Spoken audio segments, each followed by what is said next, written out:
Proclamação do Evangelho de Jesus Cristo, segundo Marcos.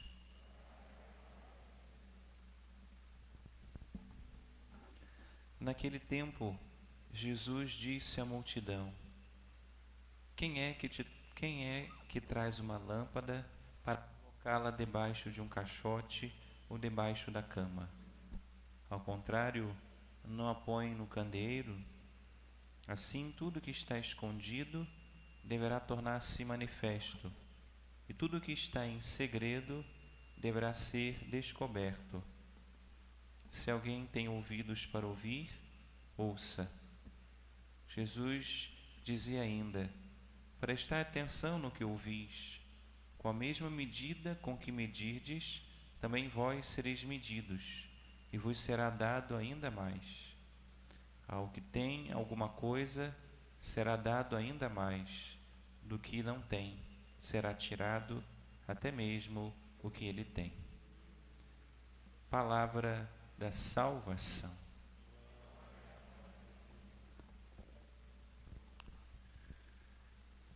Então, meus amados irmãos e irmãs, escutando a palavra de Deus na liturgia dessa quinta-feira, dessa semana, escutamos aqui no Evangelho algumas frases, palavras de Jesus. Talvez eles não foram ditas nessa ordem. O evangelista São Mateus, São Marcos foi juntando algumas palavras ali. Se foi falado assim, que bom. Se não foi, são algumas palavras que nos iluminam para como a gente conduzir a nossa vida. Porque a palavra de Deus, a palavra de Jesus é para isso. A gente aprender através dela, com a igreja, aí conduzir a nossa vida, formar o nosso caráter, a nossa personalidade cristã, a nossa identidade de filho de Deus. E se a gente de fato é formado pela palavra, nesse mundo a gente ilumina. A primeira palavra que Jesus diz hoje é isso, né?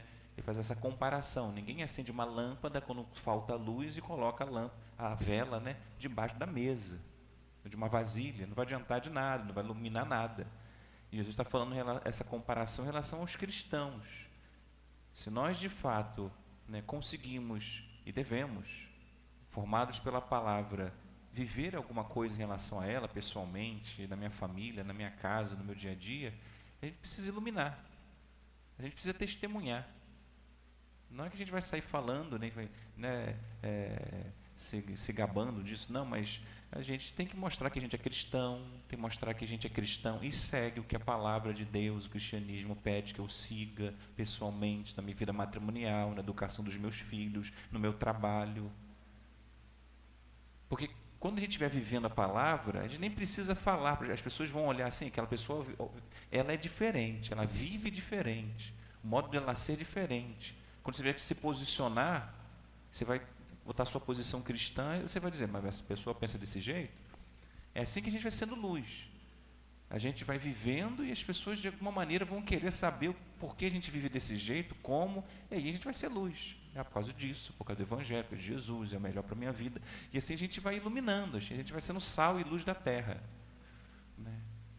Não adianta a gente simplesmente viver o cristianismo, né, só para a gente. A gente vive para se salvar e vive para iluminar o mundo. Né? E se a gente estiver vivendo o Evangelho de fato, não tem como para onde fugir. Né? Se a gente está tentando viver a doutrina da igreja, as pessoas vão começar a perceber e vão começar a nos questionar. Umas vão ser iluminadas, as que querem ver a luz. Outras que não querem ver a luz vão ser incomodadas. Né? Se você não quer ver a luz no escuro, ela fica incomodada. Vão fugir, não vão querer mais contato com a gente, ou vão nos perseguir para tentar apagar a nossa luz. Mas isso vale muito a pena, porque tem tantos outros que vão enxergar a luz e vão se converter.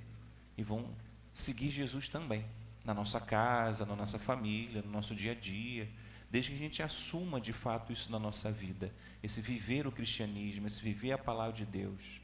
Senão, né, esse mundo continuará muito cego pelas várias desinformações, se posso dizer, várias ideologias, ideias, várias doutrinações desse mundo que não tem nada de bom para o ser humano, para a vida do ser humano. Coisa que a gente vai achando que é normal, que não é pecado, que é certo, que todo mundo faz, que o mundo evoluiu, que agora é assim, desse jeito, né? O que a igreja prega é atrasado. Não é. Se a gente for entrando nessa, a gente vai deixando o mundo nas trevas.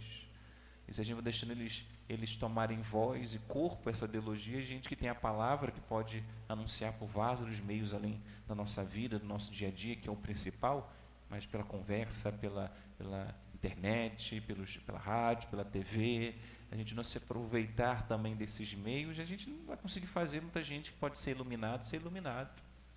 A gente vai ficar lá sempre reclamando de que o mundo está ruim, de que os nossos jovens estão perdidos, de que as famílias, os casamentos estão falidos, e que isso, aquilo, outro. Mas o que tem feito?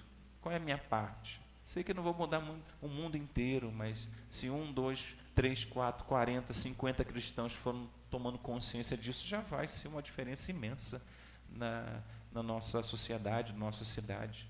Então, Jesus nos chama a ser luz, né, desde que de fato a gente já esteja seguindo Jesus, seguindo buscá-lo.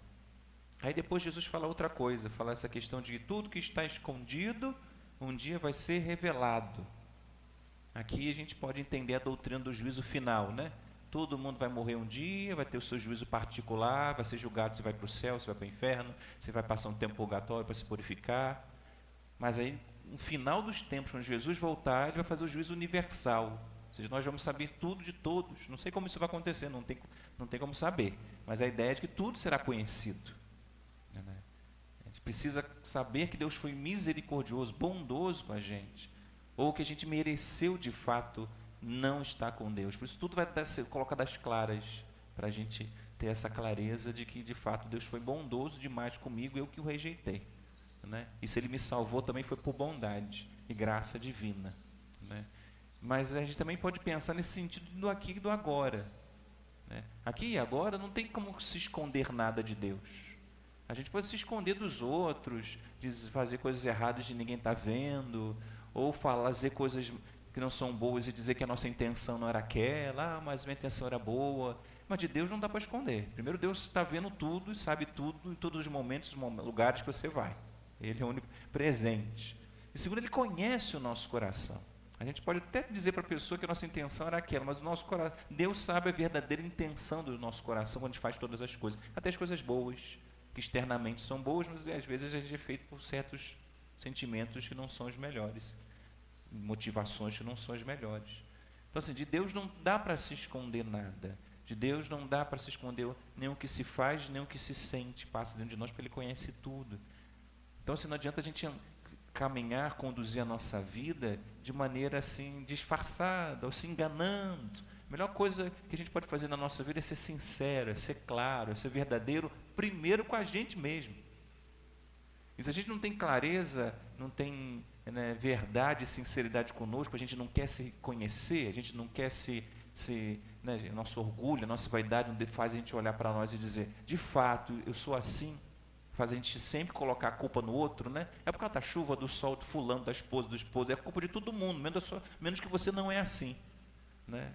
A gente nunca é mal, é sempre o outro que me faz mal. Jesus falou isso muito claro, né? O que é mal não vem de fora, vem de dentro do ser humano. Né? O que torna impuro o ser humano está dentro, não o que está fora. O que está fora pode só colaborar com aquilo que eu já tenho dentro, ou fazer crescer aquilo. Então a gente tem que olhar com sinceridade para nós, ter essa verdade, deixar a palavra de Deus iluminar a gente, dizer, essa palavra é para mim. Até quando a gente escuta a palavra de Deus, geralmente a gente pensa em outra pessoa e não na gente. Se minha esposa estivesse aqui escutando isso. Se meu esposo estivesse aqui. Se fulano que está escutando. O pessoal do meu trabalho merecia escutar. A gente nunca, não digo nunca, né, mas a gente sempre fica encontrando essas maneiras de a gente não se reconhecer nos nossos pecados, no nosso eu que precisa melhorar. Né? E aí a gente pode passar a vida ignorante de nós mesmos, isso é muito ruim. Né? A gente tem aquela coisa ruim, a gente é cabeça dura. Quem já não convive com pessoas aí, está vendo que não está certo, a pessoa é cabeça dura, sem problema dos outros. Né? A pessoa fica ignorante dela mesma. E aí não consegue crescer na graça, na santidade. Então, assim, melhor a gente lendo a palavra, ouvindo a pregação, rezando, deixar Deus lançar luz sobre nós. Não vai ser muito agradável, porque a gente vai encontrar um bocado de coisa que está desordenada. Mas é só vendo o que está sujo, o que estava no escuro e sujo, para a gente poder limpar, né? Se a gente não iluminar um lugar, um quarto escuro, a gente nunca vai saber onde estão as teias de aranhas, onde estão as poeiras, porque senão a gente não vai. Precisa Deus lançar luz, a gente precisa se aproximar de Deus, não para que essa luz, né, que nós queremos ter para iluminar os outros, primeiro ilumine a gente, lá nos cantinhos das nossas misérias e limitações. Quanto mais luz, mais eu consigo enxergar. Aí passar por esse processo de aceitação, né, não ficar culpando os outros, né, porque quem não se aceita, não estou dizendo se conforma não, hein? Se aceita, se conformar não é querer mudar aquilo que está errado. Se aceita no erro, nunca vai conseguir buscar a superação. O que se conhece, o se aceita, o se supera. Esse é o caminho normal para a gente melhorar de vida. Se a gente não deixa Deus nos fazer a gente se conhecer a nós mesmos, e depois a gente lá, eu não queria ser assim, eu queria ser melhor, e não entra no processo de se aceitar para buscar em Deus a graça da superação, ninguém melhora nada. Então, se é preciso a gente ter, né, esse contato com Deus, para Ele colocar as claras, não só no juízo final, tudo que foi, mas colocar as claras, tudo que é em mim precisa ser transformado, e me dá a graça de sair desse pedestal soberbo e ter humildade para dizer, eu sou assim, agora eu vou correr atrás para melhorar, né? Vou contar com a graça de Deus para superar. Então, também a gente pode fazer essa reflexão quando Jesus fala desse escondido que será manifesto, e precisa ser manifesto, né? E aí depois ele fala outra sentença, prestai atenção, na mesma medida que vocês medirem, serão medidos.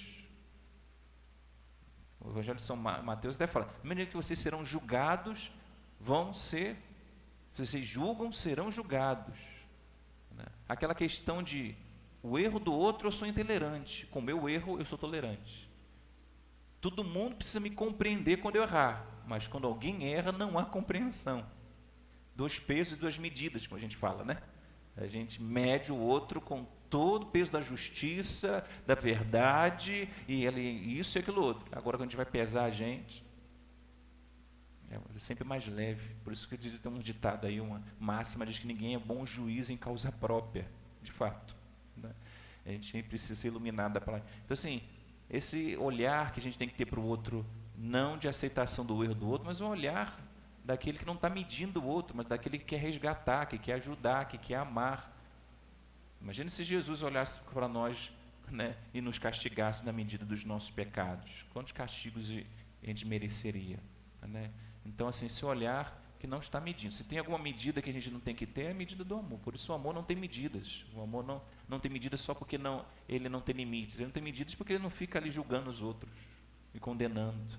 Ele fica se compadecendo e desejoso de ajudar aquele que está precisando, né, que está fundado no erro, até porque eu me coloco no lugar daquela pessoa que um dia eu já fiz aquilo, e se não fosse a graça de Deus, eu estaria naquele lugar até pior, né, fazendo coisas piores, se Deus não entrasse na minha história, não tivesse feito, e eu tenho todos os meus erros também, se não tivesse, é até meio que ilógico, né, porque não existe, é porque é mais pecado, menos pecado, eu posso julgar o outro, não entra nessa, né.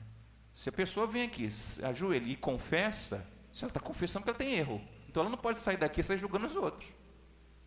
Então, só se a pessoa nunca vir se confessar e achar-se perfeita, aí ela sai julgando os outros. Está errado, porque ninguém é mentiroso quem diz que não tem pecado, vai dizer São João, né? Então, se a pessoa se ajoelha para confessar, porque ela já está reconhecendo que ela é errada. Então, por que, por carga d'água, ela sai da convicção e na vida dela sai julgando os outros? É porque o pecado dela é maior do que o meu. Isso não existe. Não existe. Não, a gente não tem direito disso. Não dizer que a gente não pode se incomodar com as coisas erradas, a injustiça, não ter esse senso de justiça, de amor, né, de falar, de anunciar. Não estou dizendo isso. Estou dizendo do julgamento, da condenação, de se colocar superior ao outro. Eu sou o juiz, o outro é o julgado. A gente não tem direito disso. Ninguém é juiz do seu irmão, diz a própria palavra. Então, à medida que medir. Aí, no final, Jesus vai falar dessa última sentença, né? Daquilo que está escrito aqui no Evangelho, que a quem tem alguma coisa vai ser dado mais, e quem tem pouco vai ser tirado o que tem. Claro que essa frase aqui não é a frase no âmbito social, né? Porque senão seria uma injustiça, quem tem muito vai receber mais, e quem tem pouco será tirado o que tem. Não é isso. Ele está falando da salvação das pessoas. Aquele que viveu na santidade, na bondade, no amor, será dado mais no céu. Ele vai ter mais amor, mais bondade, será mais feliz. E quem aqui na terra tinha pouco, era miserável em fazer caridade, em ser bom, em ter coisas, né? Quando for julgado e condenado, vai ser tirado, porque no inferno não tem nada de bom, só tem coisa ruim, né? Por isso, o pouco que tem será tirado, e o muito que aquela pessoa já tem ou conseguiu alcançar em matéria de graça, santidade, em bondade, vai ser elevado, exaltado no céu. Então é isso que Jesus está falando, né? Ele vai dar mais por bondade para aqueles que tentaram ser bom aí nesse mundo. Infelizmente, aquele que foi mal, que não quis seguir a palavra, o evangelho, a vontade de Deus, a caridade, infelizmente, até as coisas boas que nesse mundo ele se tinha, né, que a pessoa ainda aproveitava a ter, com a morte será tirado, porque no inferno não tem nada de prazeroso que esse mundo pode nos dar, mesmo a gente sendo mal, né? Os maus têm prazeres. Aquele que é mau, que é ruim, com dinheiro, pode comprar o mundo, pode ter tudo na vida, pode ter alegria, pode ter prazeres mundanos. Mas depois, meu irmão, isso tudo vai ser tirado, vai se perder.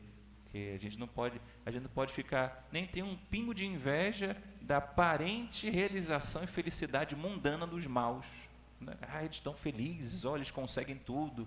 Isso é ilógico. Um cristão que é bom, porque não consegue a mesma prosperidade do que aquela pessoa que é mal, ainda fica julgando. Porque Deus dá as coisas, tudo para ele que é mal, e eu sou bom, Deus não me dá as coisas, a gente ainda fica nessa crise, né? A gente sai dessa.